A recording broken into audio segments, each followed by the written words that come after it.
And on this episode of Everything Doesn't Need a Sequel, we have this from Covered Geekly.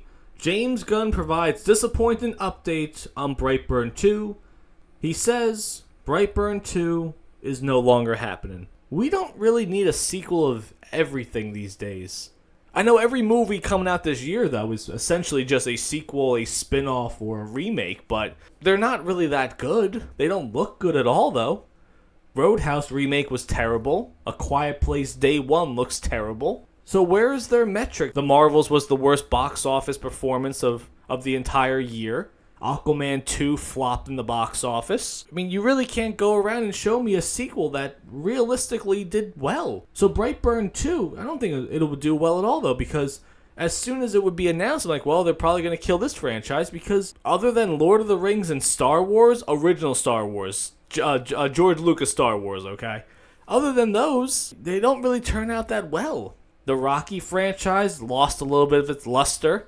Creed lost a little bit of its luster. Early Rocky movies were better than the later ones. Can you tell me Rocky Balboa and Rocky 5 was better than 2 or 3?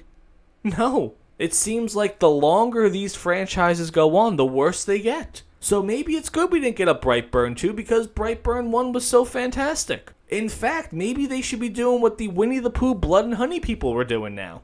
Go out there, find some IPs that you can just switch around and not get sued about it, and make it into a horror movie. I thought Brightburn was a very unique idea, and I enjoyed it very much, so I would like to see them maybe do a Batman thing, or a Spider-Man thing, or a Wonder Woman thing, or a Martian Manhunter thing, just like a shape-shifting alien that uses powers for evil, or Green Lantern, or any number of hero or villains out there. Maybe a Thor movie where, he gets scorned by his father and goes on this murderous rampage or something like that, though.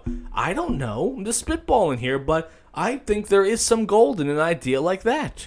Turn these characters into some kind of a horror icon and then go from there, but we don't need a sequel and spin-off of everything.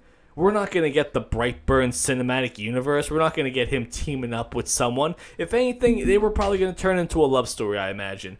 Obviously, he would be an orphan after everything that happens, and then maybe find some nice little girl in an orphanage, and then decides, I'm going to be a better person, and something happens to her, and then he just goes, full scorched earth on everyone, figuratively and literally. That's what I could see with a Brightburn 2. It's cliche, and it's been done 1,000 times, and realistically, I don't really care about it. So I say, hey, you know what? We had a great movie. So let's just keep it as that. We don't need to have Joker 2. Look at Joker 2. It's like Joker 1. Except Harley Quinn's doing the cool things that he was doing in the first one. So what do you guys think about that? Are you disappointed we're not getting a Brightburn 2? And if so, what could you have possibly thought was going to happen in the sequel? Let me know what you think about that.